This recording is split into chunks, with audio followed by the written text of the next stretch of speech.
Mob history might be a thing reserved for dads and grandpas, but we all know Al Capone. Capone is arguably the most notorious mobster in American organized crime history, famously leading the Chicago outfit through the bootlegging of liquor during the 1920s Prohibition era, right when booze was illegal. Known for his ruthless business tactics and violent clashes with rivals, Capone dominated the American underworld and built a massive criminal empire right here in Chicago. Besides his reputation for organized crime, the dude had a taste for the finer things in life, right? So today we're gonna make two of his favorite dishes to kind of see what the guy's taste was really like. The Al Capone roast. Now, supposedly Al had a spot in the North Woods of Wisconsin, a few hours away from the city, where he would go when things got a little too spicy in Chicago after running a bunch of booze. He'd go up there to kind of cool off, lay low for a bit. And supposedly this dish was one of his favorite things to eat while he was up there. I mean, you can just kind of imagine it. It's winter outside. It's the 1920s. The internet doesn't exist. What do? You cook and you, I guess, read? Which is kind of crazy, I can't really relate. The important thing to realize is there's no steadfast recipe for this. This is more of a local legend, lore, word of mouth thing than cold hard facts, unlike our next recipe, which we'll get to in a bit. So I'm gonna take some liberties here and make what I think Capone would enjoy on a cold winter day in his hideaway. This is a skin-on pork belly, but I've also seen pounded out skirt steaks, flank steaks, or even pork loin to make this style of roast. The reason I chose it is because Capone's parents immigrated to the US from Naples, Italy back in the 1890s. Now, Naples isn't too far from Rome, which is where porchetta, the famous herbed rolled roasted pork, comes from. Score the skin, score the flesh, open it up like a book, then season with a little bit of kosher salt and these dried Italian herbs. You can mix this together yourself or just use your favorite blend from the store. Once we're all seasoned on the inside, we're gonna slam on some olives, capers, giardiniera, followed by a dusting of Parmigiano Reggiano. Go ahead and massage that all the way into the meat evenly. Now we're going to line the roast with some Italian deli meat, starting with hard salami, capicola, aka the gabagool, had to say it, sorry, and prosciutto. Now finish it off with some provolone cheese and another snap of those Italian dried herbs. You know, chef's kiss. Now the important thing is that you roll this up as tightly as you possibly can. Really pearl that thing. Giving it a curl ski. Just gonna truss it up here. You don't gotta get fancy with your trussing. You don't gotta do it like a butcher. Just wind it together a couple of times if you don't know how to do this and you'll be totally fine. Now pop that whole John on a wire rack and fill the bottom with a little touch of agua just to keep it from scorching in the oven. Now, to start, we're gonna put this thing in a ripping hot oven for 30 minutes on the convection setting if you got it. Then, we're gonna lower the heat to finish it off low and slow until it's fully tender and your stiletto sticks in nice and ace. All right, our roast is almost complete, not quite. This part over here, very crackly, cooked through, crispy. Over here, still pretty crackly and crispy, but not so much, right? That could be a little more porchetta-y. Like right here, it's a little soft, you can see. If you have a super convection or a convection setting on your oven, that will work. You can keep it in there a little longer, get that even crispness, but if you don't, a little lick from the flame canister will get the job done.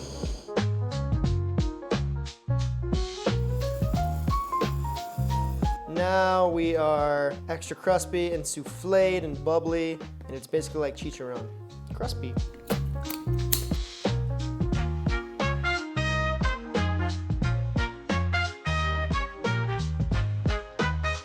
Let's slice into this meat bazooka. Moment of truth. What do we got? Weird, but cool. Look at that gabagool just oozing out of there.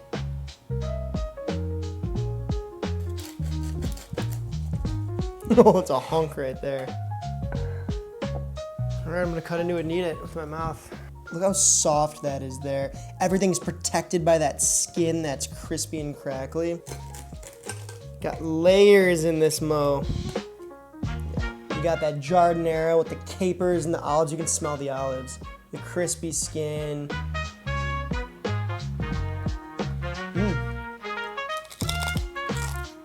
Wow.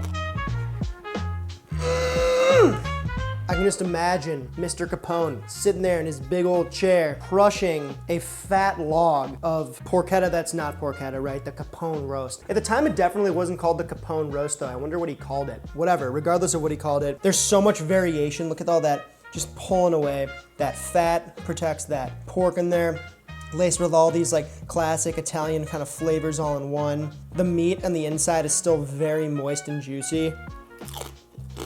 Who doesn't love a skin chip? Oh. If the big guy was eating like this every other day, I can understand why he got the nickname the big guy, put it that way.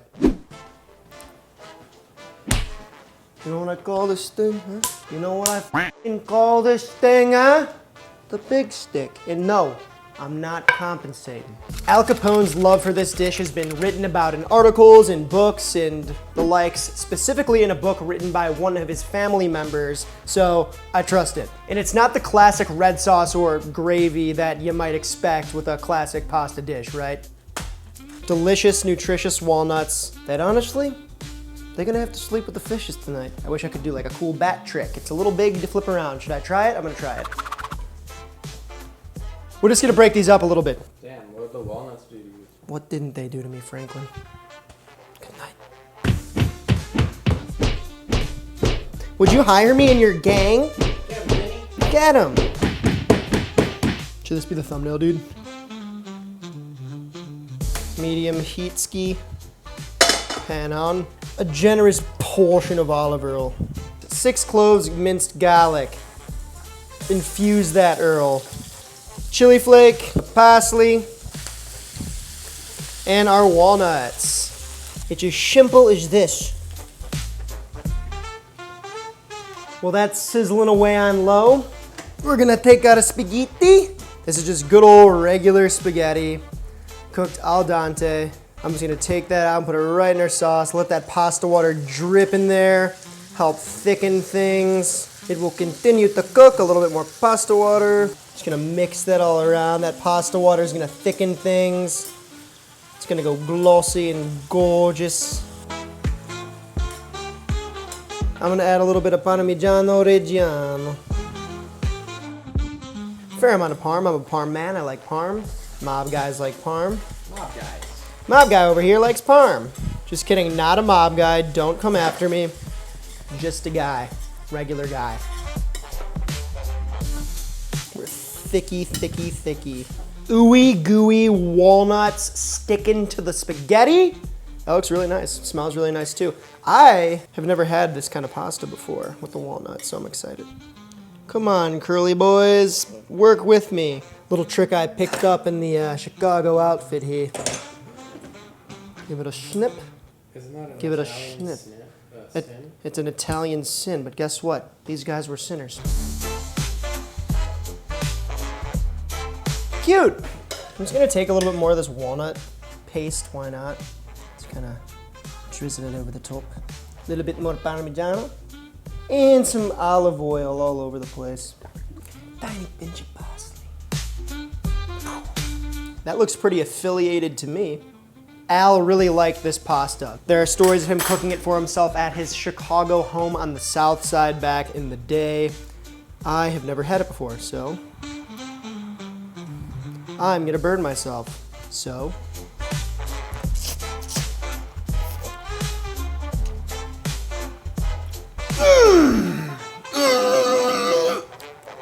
I just got hit with a Tommy gun of flavor, my bad. You know, it's dishes like this that make me want to learn everything there is to know about pasta and Italian food because it's like 5 ingredients, it's so simple, and it's so like fresh and easy and good. And I feel like I want this on the side of anything. Matter of fact,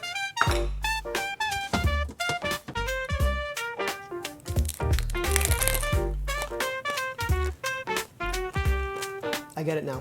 You're gonna come to Chicago, you're gonna come into my place. I wonder what he actually sounded like. Fun fact, nobody actually knows what Capone sounds like. There's no recordings of his voice.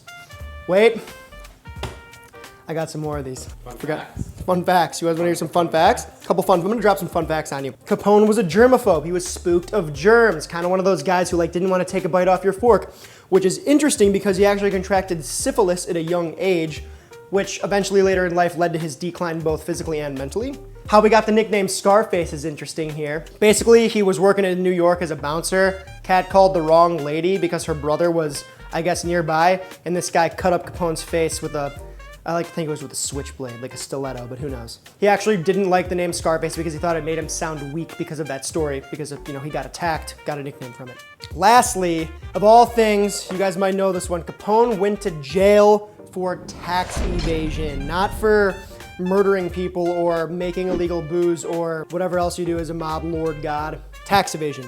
And in jail, which yes, was in Alcatraz, he played the banjo. Played the banjo as a musician, just like you. Wow. Capone's favorite foods. Let me know in the comments, which one would you rather crush? The modified porchetta or the walnut pasta? Or would you eat them on the same plate together like I would, because you're an animal? But yeah, best, easiest way to support is over on the grocery fund, aka the Patreon. Helps us do literally everything, so if you love the videos, that's the best way to support, but if not, that is totally okay. If you're interested in recipes, I got a handful of those over on my website, or if they're not in the description already. That's pretty much all I got for today, so until next we meet. Te querés.